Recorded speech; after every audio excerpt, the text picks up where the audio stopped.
Hi guys, so ayan, magluto sarili na naman tayo. So, ayan guys, mayroon ako dito kasi ruila, lalagyan ko na ng kaunting mantika lang at ipanggigisa lang natin sa ricado. Ganun ako guys, pag ako magigisa ng ricado, kaunting mantika lang yung tama lang na makapagisa ng ating mga panlahok. So ayan, inuna ko na yung bawang, ayan na rin yung loya or ginger. So, ikot-ikot. Isunod natin yung sibuyas. Pag sinikot ulit, isunod na rin natin itong so,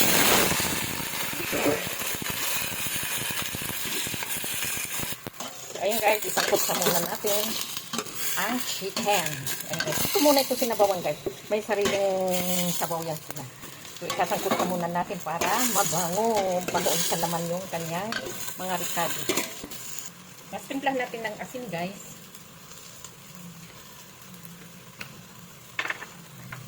At lalagyan ko siya ng pamintang pino. Pwede naman hindi lagyan guys ng pamintang pino. Kung wala, huwag nyo nang lagyan. Nilalagyan ko lang para pandagdag aroma yan.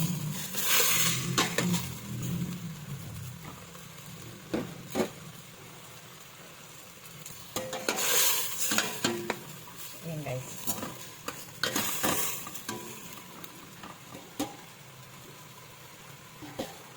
Tapos meron ako ditong ano guys, yung pangalawang hugas guys. Yun ang pansasabaw ko. Masarap kasi ang sabaw nito guys pag ito ang pinanglagay niyo yung pangalawang hugas bigas, manamis at nakakaalis din ito ng lansa ng ating chicken. At isabay na rin natin itong papaya. At takluban muna natin.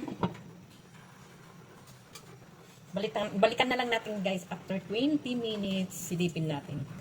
So ayun guys, ilagay natin to chicken cubes. Wala na tayong ibang ilalagay na mga granules o seasoning.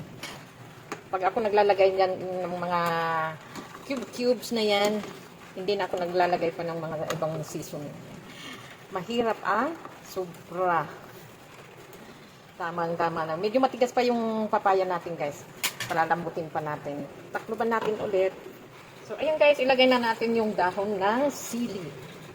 Ayan. Tikman natin guys kung tama lang yung timpla. Perfect. Sarap. Medyo maanghang siya guys kasi yung nabili kong dahon ng sili ay mayroong mga bunga na siling labuyo ata yung maliit eh. Kaya medyo may anghang siya. May sipang anghang. Kaya yummy ang sabaw na kung mapapalabang na naman ng higupan nito si kamahalan.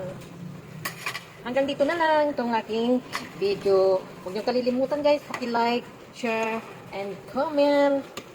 And follow na rin and subscribe. Bye! Hanggang sa muli guys.